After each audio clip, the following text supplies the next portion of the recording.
Steel fabrication का business है। एक नॉर्मल जैसे स्टील फैब्रिकेशन की शॉप होती है, ऐसे मेरे पिताजी की शॉप थी। वेल्डिंग की शॉप आप बोल सकते हैं। तो उस शॉप में सर मैंने धीरे धीरे विजिटिंग कार्ड डिस्ट्रीब्यूट करके अपनी धीरे धीरे मार्केट बनाई, जो नॉर्मल तरीके से एक नॉर्मल रिटेल मार्केटिंग करके जो भी हम अपना बिजनेस स्टैंड कर सकते हैं, वो बेसिक तरीके से मैंने चीज़ें की। और एक शॉप से सर आज मेरे पास 4 शॉप है। एक शॉप हमारी सेल्फ ओन्ड है, बाकी सारी रेंटेड है। लेकिन सर अब इस फेज़ पे मेरे को मतलब एक सेकंड लेवल की जो डिफ़िकल्टीज़ होती है वो फेज़ हो रही है। पहले तो था सर बिल्कुल बेसिक अपना इनकम जनरेट करना। आज मैं एक नॉर्मल जो भी जॉब करने वाला बंदा जितनी इनकम लेता है उतना मैं अर्न कर लेता हूँ। लेकिन सर अब मेरे को ये है कि अब मैं इसको थोड़ा मतलब ग्रो करूँ। बेसिकली सर कोई भी एक घर बनता है तो उस घर में टीएमटी बार सरिये को छोड़ के जितना भी स्टील और आयरन का फैब्रिकेशन होता है वो हम अपने एरिया के रेजिडेंशियल प्रोजेक्ट्स हम सारे करते हैं। कस्टमाइज्ड मतलब उनकी रिक्वायरमेंट के अकॉर्डिंग उनके वो रिक्वायरमेंट बताते हैं कि हमको ऐसा डिजाइन चाहिए। हाँ जी, उसके हाँ, अकॉर्डिंग आप बनाते हैं। हाँ जी, आपकी अभी 4 शॉप्स चल रही हैं जिसमें हाँ से जी। एक आपकी खुद की है और 3 रेंट पे है। 3 रेंट पे है सर। तो आप मेरे को ये बताइए कि अभी जो आपका बिजनेस चल रहा है उसमें टोटल आपकी रेवेन्यू कितनी हो रही है? सर टोटल सेल्स कितनी हो रही है महीने की on an average? On an average sir 20 से 25 लाख रुपए की हमारी सेल है महीने की? महीने की। उसमें मार्जिन कितना होता है? सर नॉर्मली ये मान के चलिए 15% टू 20% के अराउंड ये आपका नेट प्रॉफिट होता है। ग्रोस प्रॉफिट नहीं बोल रहा मैं, नेट प्रॉफिट बोल रहा मतलब महीने का आप 2 से 3 लाख रुपए अर्न कर लेते हो? हूँ। 1.5 से 2 लाख रुपए। 1.5 से 2 लाख रुपए आप महीने का अर्न कर लेते हो इन चारों शॉप से मिला करके टोटल? हाँ जी। ये जो 25 लाख की आपकी सेल हो रही है, हाँ सबसे ज्यादा सेल किस प्रोडक्ट से आ रही है? सर सारा कनेक्टेड रहता है। सबसे ज़्यादा प्रॉफिट मार्जिन हमारा गेट्स में रहता है, क्योंकि अगर वो एसएस का रहता है तो कस्टमाइजेशन ज़्यादा है, तो थोड़ा टेक्निकलिटीज़ नहीं, थोड़ी सी फिनिशिंग और ये सारी चीज़ें बढ़ जाती हैं, तो उनमें हमें थोड़ा अच्छा ठीक ठाक मार्जिन मिल जाता है। अब ये जो आप स्टील के डोर्स बना रहे हो जिसमें आप कह रहे हो आपका मार्जिन ज्यादा है, इसमें कितना मार्जिन होगा आपका? सर अगर बहुत फिनिशिंग से करें तो 25%, 30% भी इजीली जा सकता है। और इसमें मैट फिनिश होती है, ग्लॉसी होता है, तरह तरह का होता है, पीवीडी कोटिंग होती है। और एसएस की भी अलग अलग क्वालिटीज हाँ, होती हैं। आजकल तो एलईडी प्रोफाइल्स ला रही है, अगर कुछ टेक्निकल उसमें ऐड ऑन करे तो और अच्छा बेच सकते हैं। एल्यूमिनियम लूवर्स आ रहे हैं, डब्ल्यूपीसी लूवर्स आ रहे हैं। मतलब मैं मार्केट रिसर्च भी करता रहता हूँ। हमसे फील्ड से रिलेटेड जितनी मार्केट्स है, पहाड़गंज, मायापुरी, चावड़ी बाजार, लुधियाना, मतलब जब भी टाइम मिलता है मैं जाता रहता हूँ। एग्जीबिशंस होते हैं प्रगति मैदान में, इंटीरियर आर्किटेक्चर से रिलेटेड अपना टाइम निकाल के मैं जाता रहता हूँ। और आप वहां जाकर के देखते हो कि क्या नया हो रहा क्या है। मार्केट जैसे में हो आपने रहा है। एलईडी बताया, एलईडी हाँ में जी। एग्जैक्टली क्या कर रहे हैं डोर सर में? लोग क्या कर रहे हैं, जैसे गेट बनाया, गेट के बॉर्डर पे एलईडी प्रोफाइल लाइट होती है। प्रोफाइल लाइट्स को अगर हम बॉर्डर पे लगा दे और उसकी प्रॉपर फिनिशिंग से, तो सर वो बहुत मतलब बहुत अच्छा लुक देगा। और एक तरह का कोव बन जाएगा। हाँ, एक उस कोव बन कोव के जाएगा। अंदर वो लाइट लग जाएगी। बिल्कुल बिल्कुल।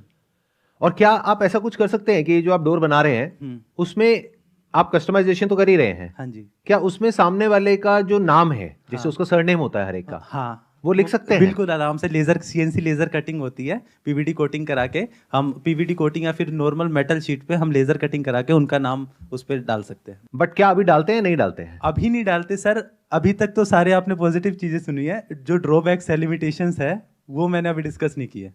वो मैं आपको बताता हूँ क्या होगी, क्योंकि ये जो लाइन आप जिसकी आप बात कर रहे हो ये बहुत कॉम्पिटिटिव है। आप अकेले नहीं हो।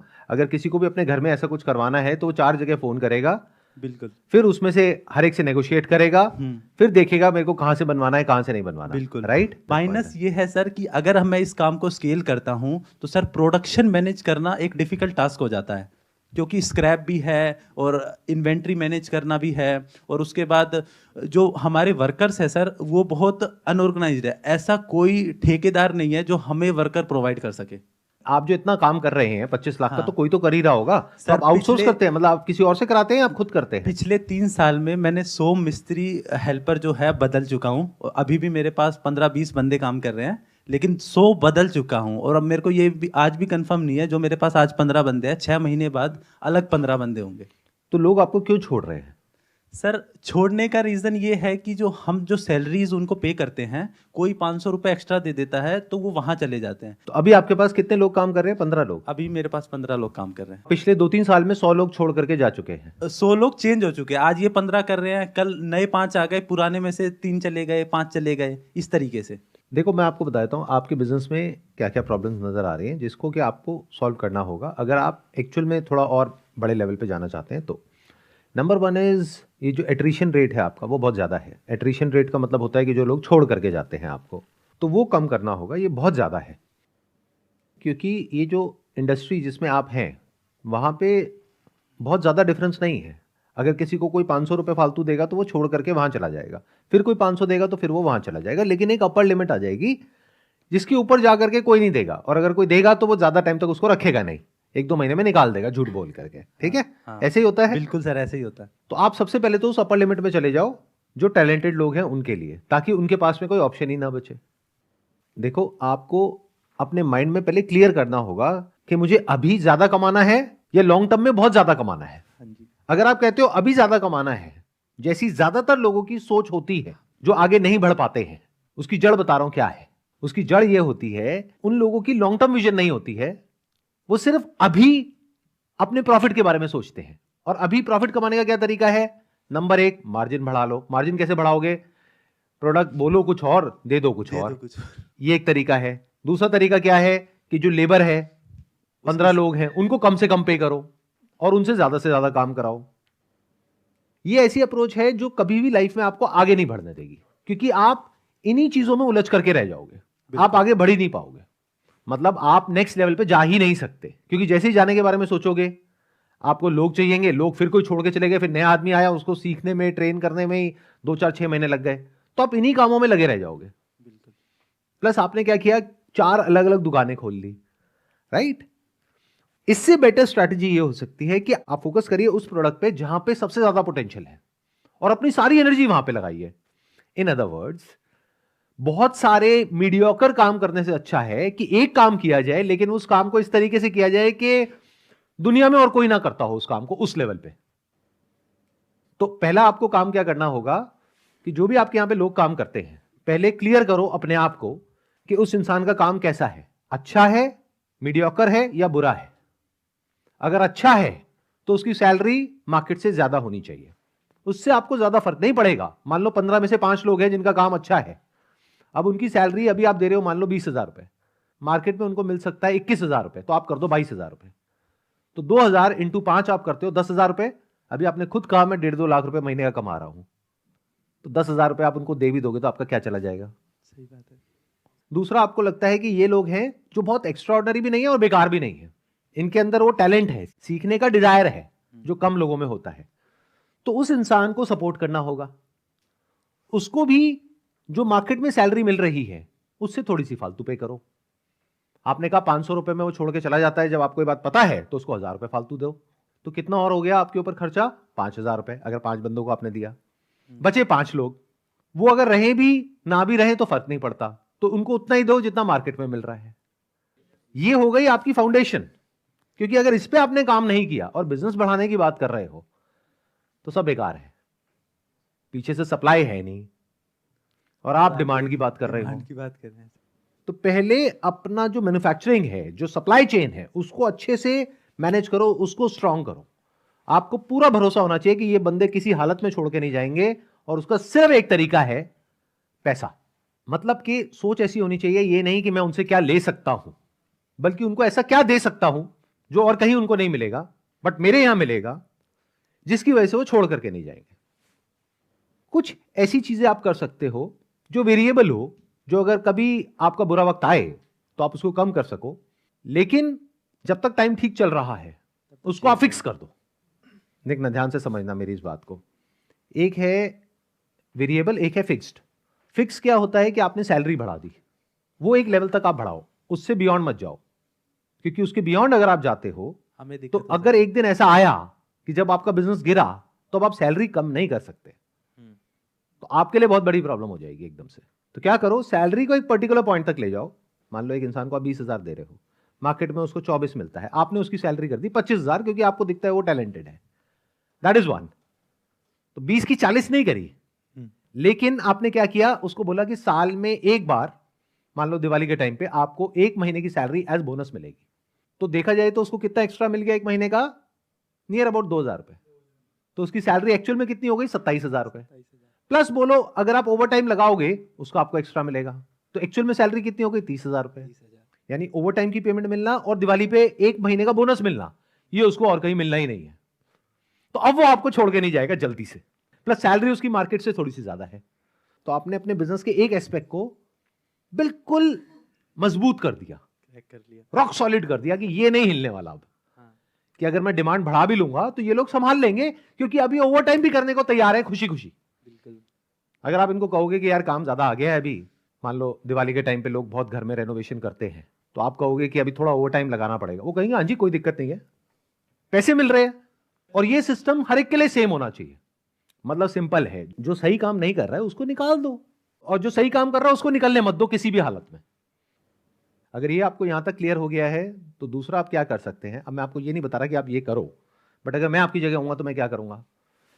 मुझे नजर आ रहा है कि इस बिजनेस में सबसे जो ज्यादा पैसा है वो है ये जो डोर्स है इसमें। तो अब इसमें मैं कुछ ऐसा करूंगा जो उस पूरे एरिया में और कोई ना कर रहा हो, क्योंकि ये जो काम है बहुत ही लोकलाइज्ड है। आपके पास में आसपास के लोग आएंगे, कोई दूर का तो आएगा नहीं। तो अब उसमें कुछ ऐसा होना चाहिए कि जो और कोई ना कर रहा हो, क्योंकि आपके दो तरह के कस्टमर्स हैं, एक है जो डायरेक्ट हैं, एक है जो बिल्डर्स हैं। बिल्डर आपके लिए ज्यादा इंपॉर्टेंट है क्योंकि वो बार बार आता है लेकिन मार्जिन कम देता है। कस्टमर आपको मार्जिन मोटा देता है लेकिन एक ही बार आता है, घर तो एक ही बार बनाएगा ना वो। तो अब कुछ ऐसा होना चाहिए जो और कहीं ना हो। मतलब अगर मैं आपकी जगह होऊंगा मैं क्या करूंगा, एक तो ये 4 दुकानें हटा करके पहले एक दुकान खोलूंगा बड़ी सी मेन रोड पे, यानी किसी ऐसी लोकेशन पे जहां पर के जो भी लोग अपना घर बना रहे हैं या बनाने वाले हैं उनकी नजर पड़े। और वहां पे मैं डिस्प्ले करूंगा कुछ ऐसे डोर्स जो आज से पहले लोगों ने कभी देखे ही नहीं है। उसको बनाने में हो सकता है आपको थोड़ा टाइम लगेगा, लेकिन एक बार बन गया तो दोबारा बनाने में टाइम नहीं लगता है। अब इतनी मेहनत और लोग नहीं करेंगे, क्योंकि ज्यादातर लोग क्या होते हैं अपने कंफर्ट जोन में होते हैं, वो वही करते हैं जो 10-20 साल से कर रहे हैं। तो सबसे पहले तो ये अलग हो गया। इसके बेस पे आप एक्स्ट्रा भी चार्ज कर सकते हो। मतलब आपका मार्जिन जो अभी 25-30% है वो बढ़ करके 40 भी हो जाएगा। मतलब मैं क्या करूंगा, एक ऐसी शॉप खोलूंगा जहां पर कि ये प्रोडक्ट जिसमें सबसे ज्यादा पैसा है यानी कि डोर्स, उनको डिस्प्ले करूंगा जिसपे उनका सरनेम लिखा होगा लेजर कटिंग से जो आप बोल रहे हैं। प्लस उसमें एक तरह का कोव होगा जिसमें एलईडी प्रोफाइल लाइट्स होंगी, तो वो अलग से ही दिखेगा जैसे ही कोई इंसान वहां से निकलेगा। और ये जो शॉप होगी वहां पे बाहर में ग्लास लगाऊंगा ताकि वो दिख सके अंदर से रात को। और ये जो डोर्स मैं बनाऊंगा ये नॉर्मल साइज से बड़े साइज के होंगे ताकि दूर से भी दिखे।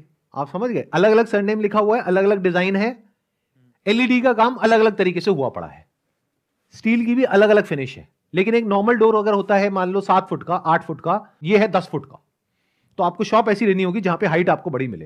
लेकिन अगर हाइट आपको मिल गई 12 फुट तो मैं इसको 11 फुट का बनाऊंगा। बड़े बड़े डोर, लार्जर देन लाइफ। इससे क्या होगा, अटेंशन ग्रैब होगी लोगों की। लोग कहेंगे भाई ये क्या है, फिर आप उनको एक्सप्लेन करेंगे कि ये एलईडी डोर्स है और इसमें हम 1 साल की वारंटी भी देते हैं आपको। हमेशा दिमाग ऐसे लगाओ कि मैं क्या एक्स्ट्रा कर सकता हूं, ये नहीं कि क्या कम कर सकता हूं। अरे एलईडी की आपकी कॉस्ट कितनी है, कुछ भी नहीं है सर। कुछ भी नहीं है। तो अगर एलईडी एक बार मान लो साल में खराब हो भी गई, आपने चेंज कर भी दी, तो उस बंदे को तो कंफर्ट आ गया ना कि ये बंदा मुझे 1 साल की वारंटी दे रहा है। जैसे ही वो किसी और के पास में जाएगा वो कहेगा अजी हम कोई वारंटी नहीं दे सकते, खराब हो गई तो हमको नुकसान हो जाएगा 500 रुपए का। लोग ऐसे सोचते हैं। आप 500 रुपए पहले ही बढ़ा दो, आप बोलो जी हम 1 ईयर वारंटी के साथ ये डोज देते हैं, इसमें हम स्पेशलाइज्ड हैं। तो पहले तो एक मैसेज क्लियर कट जा रहा है कि एक ऐसी चीज है जिसमें आप स्पेशलाइज्ड हैं और कोई नहीं है। जो अगर किसी के घर के बाहर कोई लग गया तो एक हो गया सेफ्टी, सिक्योरिटी, उसको आपने एड्रेस किया, इस लेवल की क्वालिटी यूज करते हैं, दैट इज 1। प्लस इसमें लेजर कटिंग हो रही है, कस्टमाइजेशन हो रही है, जो आप लिखवाना चाहें वो आप लिखवा सकते हैं। प्लस इसमें एलईडी का काम हुआ पड़ा है। प्लस इसमें अगर कुछ और भी कर सकते हैं तो वो आप सोचो क्या कर सकते हो। तो इससे क्या हुआ, उस मार्केट में आप कुछ ऐसा ऑफर कर रहे हो जो और कोई नहीं कर रहा है। अभी आप वही कर रहे हो जो बाकी सब कर रहे हैं। इट्स लाइक अ कमोडिटी, आपसे नहीं बनवाएगा किसी और से बनवा लेगा, कुछ भी खास नहीं है। बिल्कुल सर। बट अब आप कुछ ऐसा कर रहे हो जो उस पूरे एरिया में, मान लो 10 किलोमीटर के एरिया में सिर्फ और सिर्फ आप ही कर रहे हो। तो अगर बढ़िया काम करवाना है तो आपके पास आओ, और अगर लोकल काम करवाना है तो किसी और के पास जाओ। अब बढ़िया काम कराओगे तो थोड़े पैसे भी लगेंगे और लोग पैसा देने से पीछे नहीं हटेंगे, स्पेशली जो खुद अपना घर बनवा रहे हैं। तो मार्जिन मोटा हो गया, प्लस आप स्पेशलाइज्ड हो गए एक काम में। अब जब वो एक काम आपसे कराएगा तो एक तो कराएगा नहीं, और भी कराएगा। इससे क्या हुआ, आपने अपनी एक इमेज ऐसी बना ली उसके माइंड में कि हम प्रीमियम सेगमेंट में हैं, हम औरों से बेटर हैं, हम औरों से अलग हैं। तो अब और भी काम जो वो आपसे कराएगा उसके भी पैसे अच्छे देगा, वहां भी मार्जिन बढ़ जाएगा।